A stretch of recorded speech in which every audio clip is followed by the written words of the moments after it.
Welcome to the Irishman, Englishman and Scotsman Football Podcast.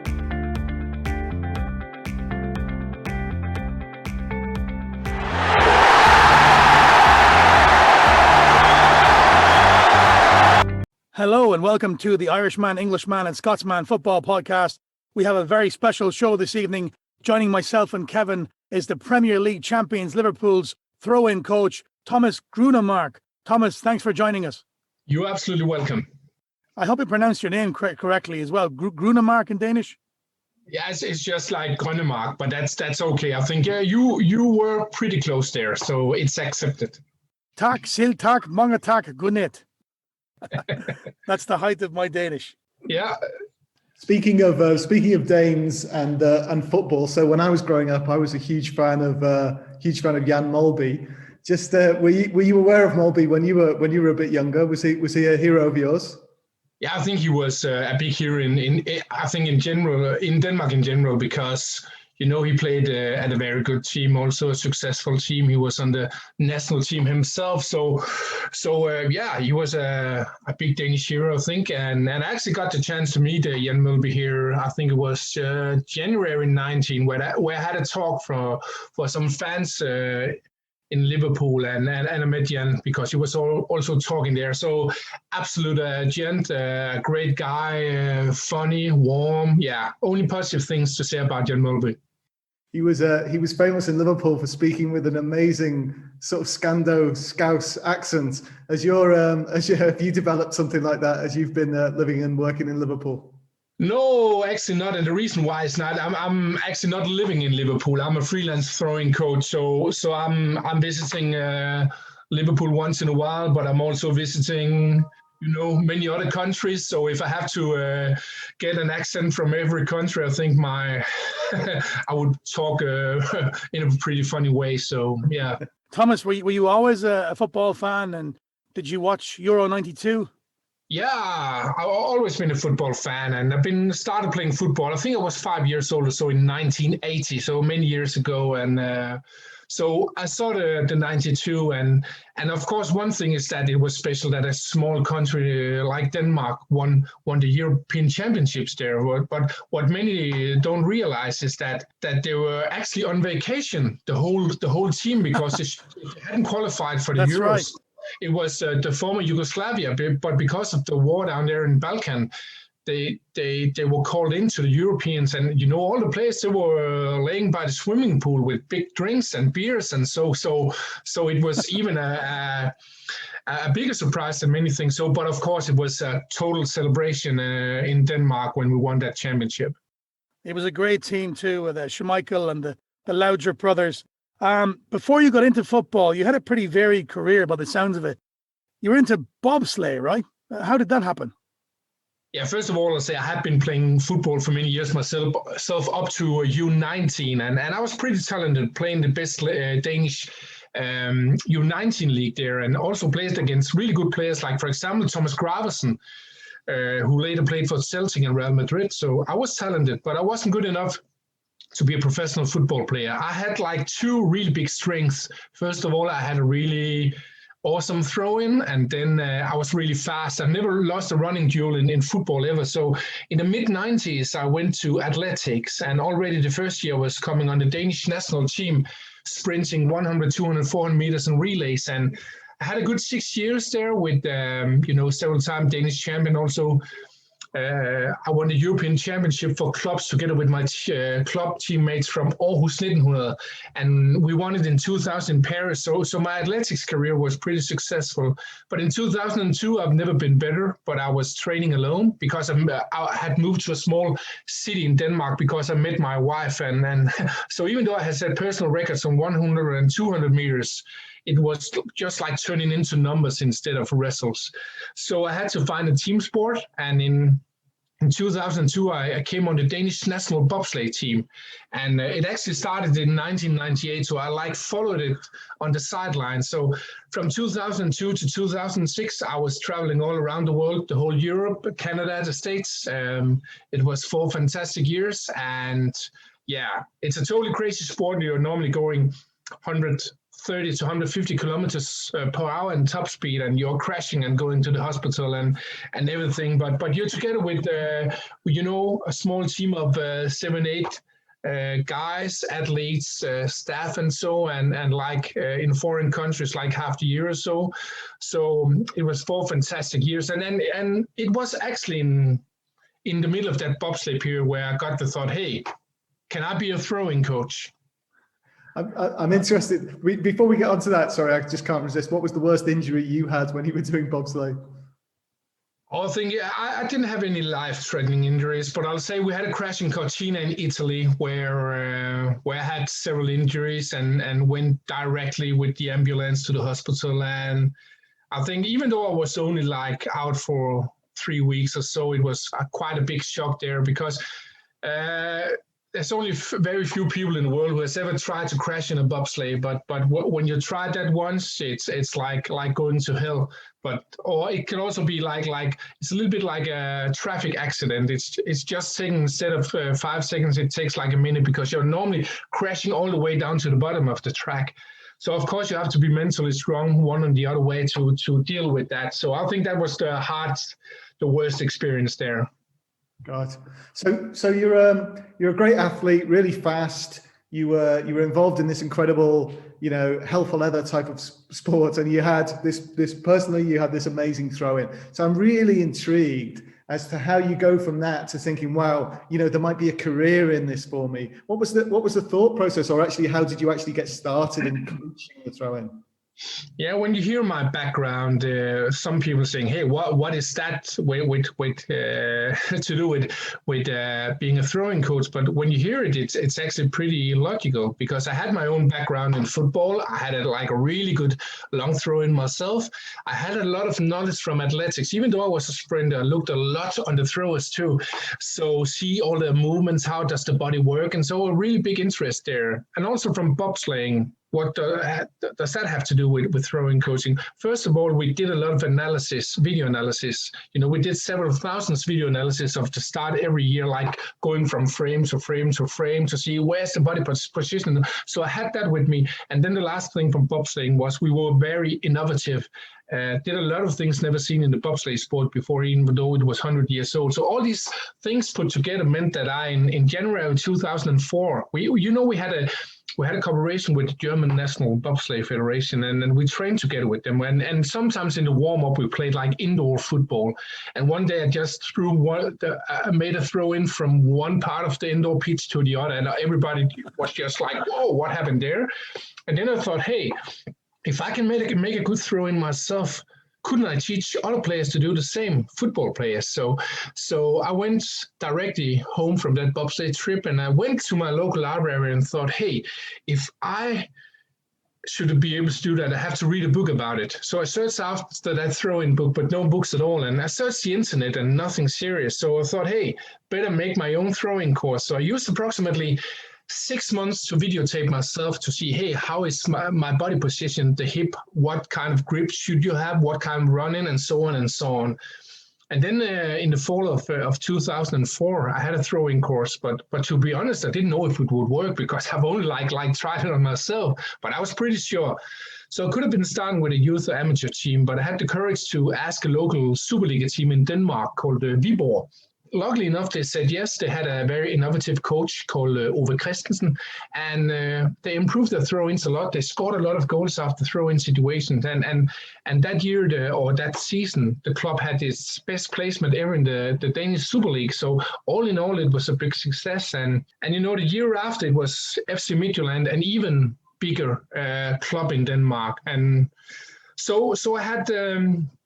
So I had really, really big success in Denmark. My team scored a lot of goals after throw-in situation. And then my really big breakthrough came in July 2018, where some German guy called me directly on the phone. Yeah, well, I mean, I think we can guess who that German guy was. So we'd love to hear about that phone call. So where were you? What were you doing when Jurgen called, and what was your reaction? Yeah, first of all, I was just going on a summer trip together with my family. I have a wife and 2 kids, and perhaps people out there listening know that when you're with your family, you have either like turned your phone off or put the noise off.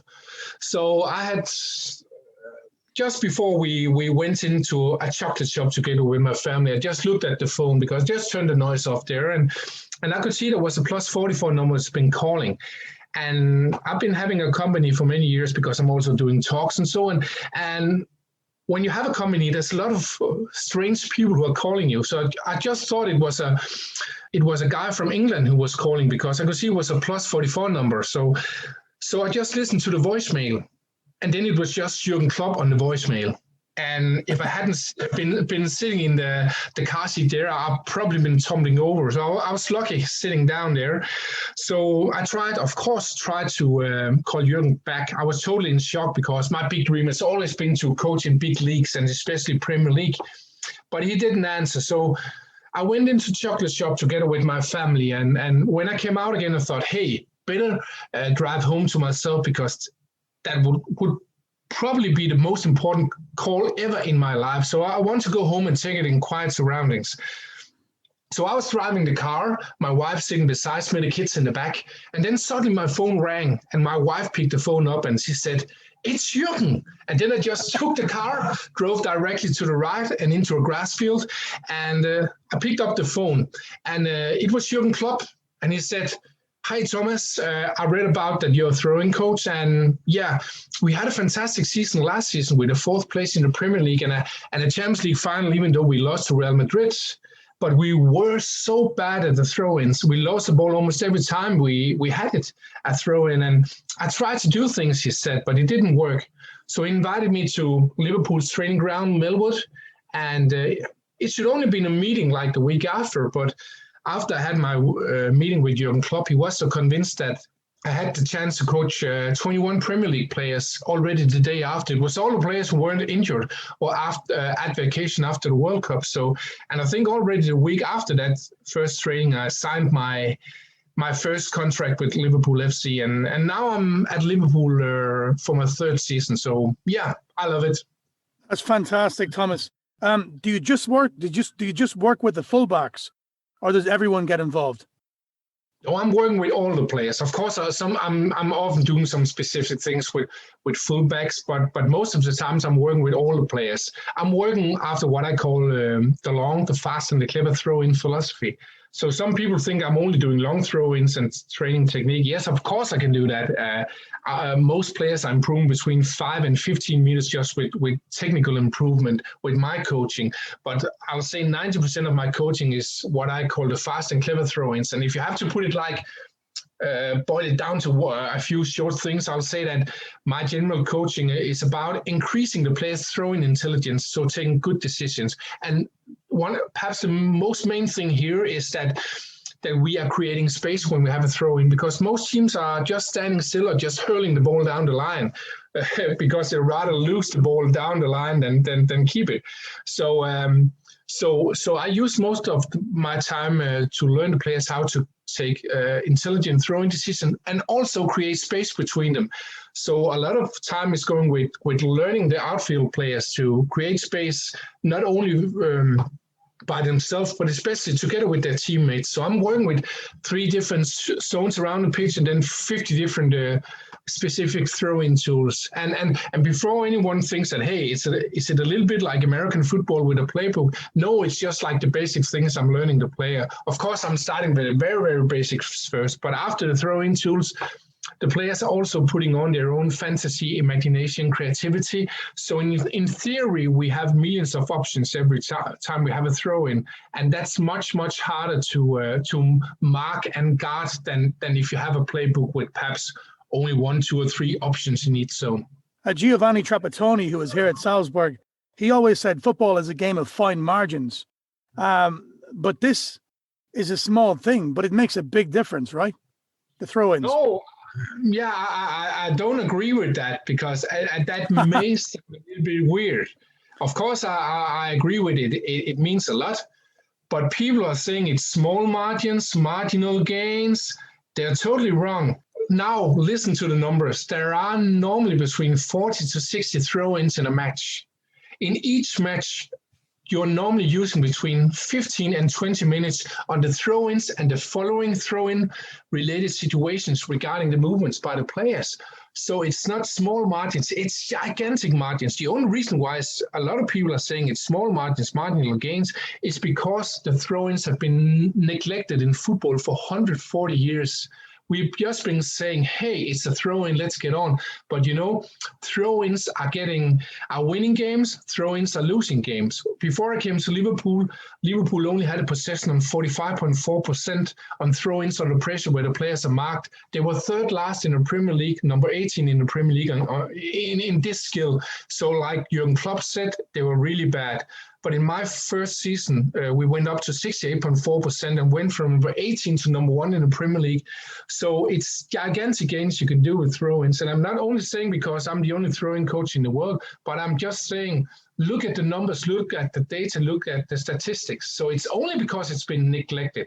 So yes, you can do magic with throw-ins. It's fascinating when you put it like that. It does actually seem really obvious that someone should have been working on this. It's like you neglect to think about where the goalkeeper's going to kick it or something, which obviously no one would ever do anymore. I'm actually interested in one other thinking about it from the other side. So has this also helped not just Liverpool but the other clubs you've worked with? Does it help them defend throw-ins as well? Are they understanding a lot more about the opportunities even when they defend from throw-ins? Yeah, you can say I'm working with everything you can imagine around throw-ins, all the way from make the players throwing longer, throwing more precise, make them see space, make them decide when to throw fast, when to have patience, see space being created, but also all the outfield players, all the attacking stuff by creating space, but also the opposite. When the opponents have a throw-in, how can we take the ball from them? Because it's just as useful as the other things. So it's all about putting the opponents in different pressure zones, know when to pressure hard, know when to press individually, know when to press in zonal, know different pressing like signals from the opponents, when are they showing the weakness, but also know what kind of players are weak on what kind of things. And so everything you can imagine around throwing, I'm thinking about that. So, and I've been doing that for a while now, 17 years, every day, every hour. And that's the reason why I'm a specialist. Some people think I'm a set piece coach. No, I'm a throwing coach. So even though it seems like a small theme, there's a lot of things to think about regarding throw-ins. No, it's really interesting. Could you maybe just talk us through a little bit how one of the training sessions works then? So do you is it all, I guess it's not all out on the training pitch. I mean, you must do a lot of homework and like you say, a lot of analysis and stuff, but do you also work with the players in the video room, or is it, or when you're there, are you straight out onto the pitch, maximize the time on the pitch? Because I guess some of the other stuff can be done remotely. I think I'm doing three different things. First of all, I'm doing a lot of work on the pitch, and if you ask me, that's the kind that I enjoy the most, because I just like to work with the players eye to eye on the pitch itself. I think it's there where they learn the most. And I'm also doing talks for the players, also for the coaches, so they can see like how is this going. And then I'm also doing throw-in analysis. For example, with Liverpool, I'm analyzing every game for throw-ins. I'm getting the attacking, defending throw-ins, sending throw-in analysis to Jurgen Klopp. So that's like the three main things I'm doing with my teams, no matter what team it is. Then how do I build the training up? When I'm starting in the club, I'm mostly focusing on, first of all, making the players throw longer. And that might seem a little bit weird, for example, with Liverpool or Ajax, because they're not doing any long throw-ins towards the opponent's goal. But the reason why I'm doing that is the longer throw-in you have, the greater throw-in area you have, and the more players you can throw to. So no matter where I am, I'm using at least a little bit time for that. Then I'm also learning the players to throw precise, because it doesn't matter that you can do a lot of tools, complex things. If you're throwing to your teammate's chest where it should go to your feet instead, then it's really, really bad. So that's also one of the basic things. And then I'm also learning the players in the start, how can they create space, like in a general way at a throw-in. The players are not used to create space when they have a throw-in, so they have to move in a totally different way. So that's like the basic things. And then when I'm done with that, like it's the first couple of visits there, then I'm working with more specific throwing tools, and when they've learned them, I'm going into like small small teams games. There it could be like a 4 versus 4 with one thrower, and then we're playing on a small pitch with 2 small goals made out of cones, and then we're doing some of the specific tools there. It could also be perhaps later in that training or the next day we could go on a 5 versus 5 interval game with narrow goals, with throw-ins in all situations. We are doing some of my tools. We have big goals, goalkeepers too, and playing like 2 minutes, real high intensity, where they have to take a lot of decisions also regarding the fast throwing, or to have patience when there are not a good option for the fast throwing. So my coaching, every single drill is like, first of all, been made out because I know where is the club on the level, how much have I learned with them, but I'm also doing the sessions because of the things I've been seeing in the analysis. So it can also be, a few times it can be individual, but I think most times it's teamwork together with all the players. So I'm coaching all the players on the team. So yeah. Thomas, is it difficult to get the world-class superstars to concentrate on taking a throw-in, or are they just the same as everybody else? Like, for example, if you're a Mane or a Salah or Firmino, some guy from Denmark is telling me how to throw a ball. I've been playing all my life. Do they work like everybody else, or is there any egos, or how does that work? I say 99% of all players are super motivated. Of course, I've been coaching over, if I'm also counting my youth and amateur players, together with the professional players, I've been coaching, I think, over 4,000 players in 17 years. Of course, I've met a player who's not motivated, but then it's often because the player is unsatisfied because this player is on the bench or so. He or she expected that they were in the start 11. But imagine, let's just go back to my first training session in Liverpool, mid-July 2018. Imagine you're a Liverpool player. You've just been number 4, in the Premier League. Good result, but you've been waiting 29 years to win that championship. So you were almost there. You also went to the Champions League final, fantastic result, but you lost to Real Madrid, so even closer there. Then you think we have to improve to get a step up, because you can't count on that the others are getting worse at playing. So then you're hearing that throwing coach coming and saying, hey, there are 40 to 60 throw-ins in a match. I'm not going to make you into Stoke number 2. And I also said to them, most teams have possession more than 50% of your cases when have a throw-in under pressure. If you had the same possession with your feet, you'll only be playing Sunday league football. So that was me first. And then just after me, before the training, Jurgen Klopp came in and said, we brought in Thomas. He's a throwing coach, the only one in the world. I know it's a special job, but our big weakness was our throw-ins. We were so bad. We tried to do something, you know that, but it didn't really work. So I'm 100% sure that Thomas can help us to improve our throw-ins, but also make us come up and take the last steps to win the titles. If you hear that as a player, I think most players who are ambitious, they'll say, okay, let's go on with it. If it's our big weakness, we have a lot to improve. So I've only met motivated players in Liverpool, and that's the same I meet in every club I'm coaching. Fantastic. Thomas, do you think it makes a difference in the stadiums having no crowd? Is it easier for the players to concentrate, or is it more difficult because there's no fans there? No, I don't think it's I'm not playing myself, but if we're talking about the throw-ins, I think it's approximately the same. I think the players are used to all the noise. I think it was more that they had to get used to no one at all, like you can hear everything. But I don't think it really affected the throw-ins at all. You can say what the effect it's had, like the corona with throw-ins. Normally I'll say there are 40 to 60 throw-ins in a match. Still, you can see like over 40 and over 50 throw-ins.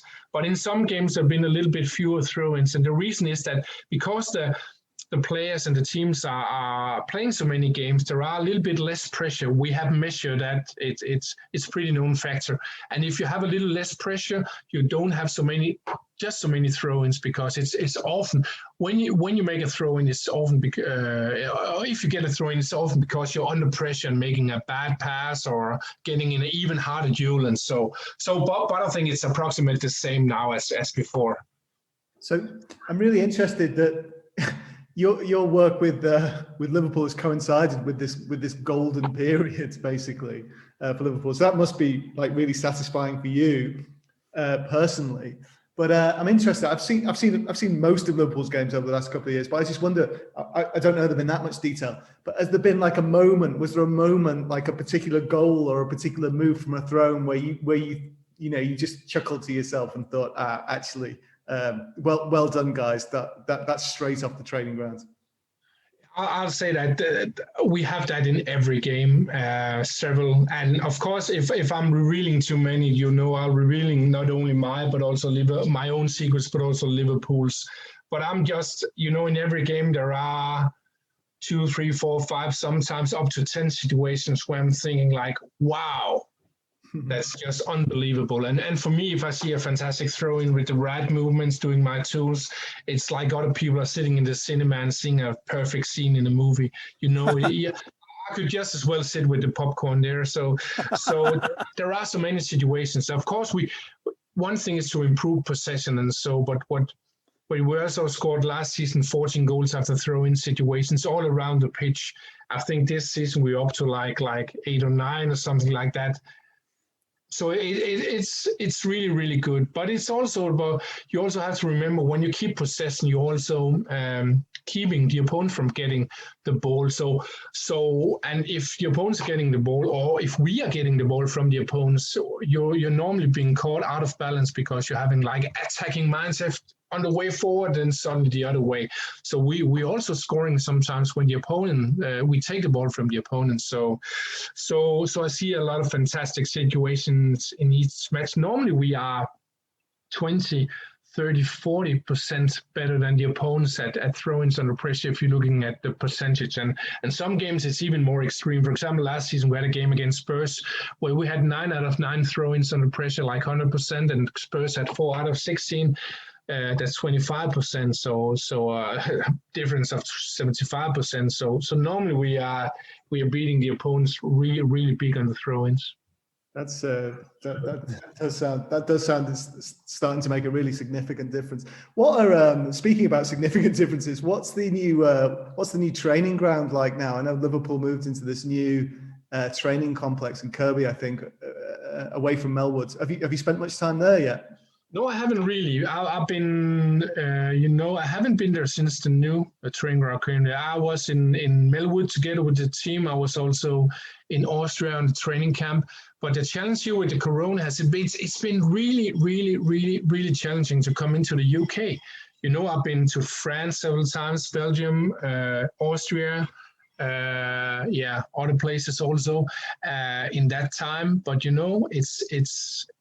it's really hard to get into UK. So I've actually only had 2 visits together with the team this season, and also doing all the analysis. So let's see if there's a green light once upon a time in the future again. So but it looks great, the new training ground there. Is there another team or another player that you really would love to work with? No, not in general. I'd just like to travel all around the world. I've been having the joy of coaching like 6-8 different professional teams around the world the last 3 seasons here. I've been traveling. I had just like 1 visit to the States last season, coaching Atlanta United from the MLS before the Corona came and destroyed everything there. Hope to get back to the States again, but then I'd just like to travel all around the world, not only North America, but South America, Asia, Africa, the whole Europe, of course. If I had to take some European leagues, I'd really love to coach in Italy and, for example, Spain too, like also big leagues. I have tried Premier League, Bundesliga, and a club in France too. So Belgium, Holland, Denmark. So that would be pretty cool. Spain and Italy. I'm sure Messi could learn a lot from you how to take a throw. I mean, he can do everything else, but I've never really seen Messi taking a long throw. So everybody has to learn. So Tom, you coach Liverpool, Ajax, Midtjylland.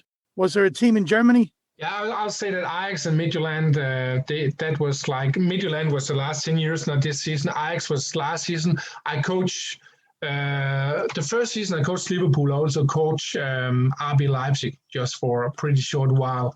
Okay. So I have been around, and as you perhaps know, we are playing against Leipzig now, and yes, and in the Thomas, Champions Group. Yeah. Thomas, who's your prediction to win that game? And who will have the best throw in, Liverpool or Leipzig?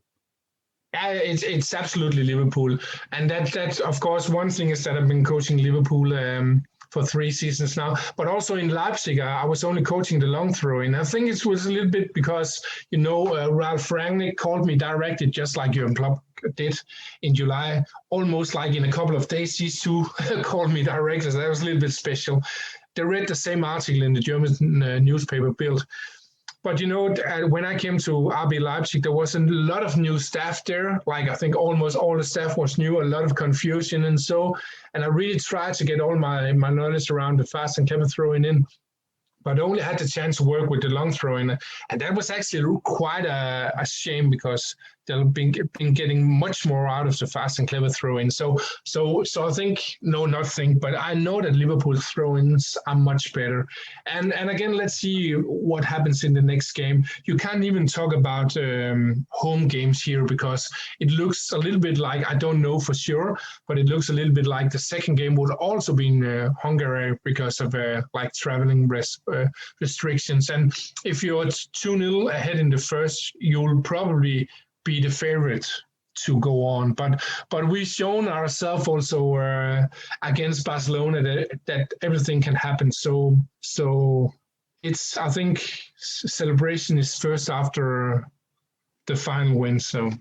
Okay, so your heart is with Liverpool. Yeah, in this game, yeah. But I'll say I'm a freelance throwing coach, so my heart is always with the teams I'm coaching right now. And because Leipzig is a former team, I'm cheering for Liverpool. I've got one question, which is probably a daft question, but given that throw-ins were neglected, like you said, for 140 years or whatever it is there anywhere else that people should be looking, or is there anywhere else that you've been looking? Is there some other part of the game that you think maybe is just waiting for that innovation? No, I'm like a really creative person, and everywhere I went, also on the bobsleigh team, but also in my other parts of life, I've been really creative and find new ways to do things. You say earlier, I've been sometimes coaching football players in running faster, and because with my background with speed training, athletics, bobsleighing, but also playing myself as a football player. But to be honest, I think of course I can make a difference there. I could probably earn a lot of money too. But I much rather work in like a creative space. So the thing with inventing new things, being the first throwing coach in the world, like being the one who's like improving that in the football world, that's much more satisfying for me.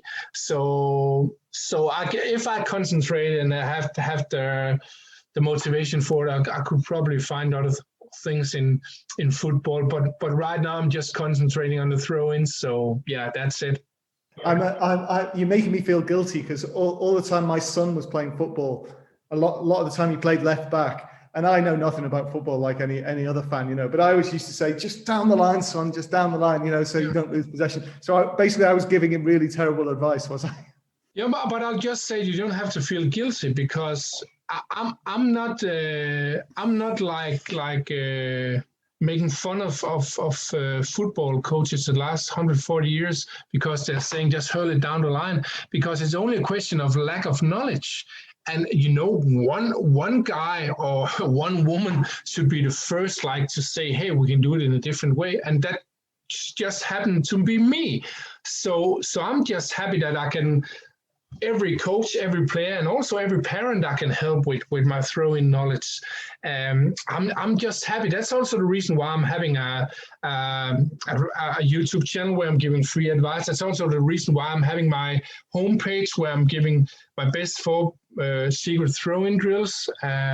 Already over 4,000 coaches from all around the world been taking them. I'm also writing a book about throw-ins because I know it's not all amateur and youth clubs who can afford to hire me or bring me to Australia or Brazil or so I can bring my knowledge out there. So that's my, you don't have to feel guilty. I think we are doing the best we can for our players, for our children and everything. So just clap yourself on the shoulder because you've been there. So the first thing you can do for your children is to show up. And then you just want to learn as much as possible. So, yeah. Thomas, we are running out of time. Can you quickly tell me, because we do have some listeners involved in Red Bull Salzburg, we'd love to see you here someday. Can you quickly tell me how we can find you or how football coaches can find you? Yeah, first of all, the easiest thing is to go out on to my homepage, thomasgrønnemark.com. There's a lot about my training there. You can also find me on social media like LinkedIn, Twitter, Instagram. Of course, you can also go to my YouTube channel, but I'm pretty easy to find. You can just like Google Thomas Grønnemark or Google that crazy throwing coach or something like that. Then you'll find me. And a lot of people think that you have to be the best clubs in the world to hire me. But I'm also, first of all, sometimes coaching in the second and third leagues in some countries. And often there are also some like cities who are saying, okay, we only have like lower leagues clubs, but then we are like paying Thomas to come, and then we are gathering like 2 or 3 clubs and inviting all the coaches and parents. So even though you're not like a gigantic club, it's possible to bring me in because I just love to inspire people. Well, we'd love to have you here at Red Bull Salzburg. Thomas, we are running out of time. Like I said, you've been an absolute breath of fresh air. You're a brilliant man. I've got to say, I wish you all the best with the business. I hope you cover every major team in the world, and all the best for the season, Thomas. Thank you so much for coming on. Yeah, thanks a lot. You're absolutely welcome. Thanks. Cheers. Thank you for listening.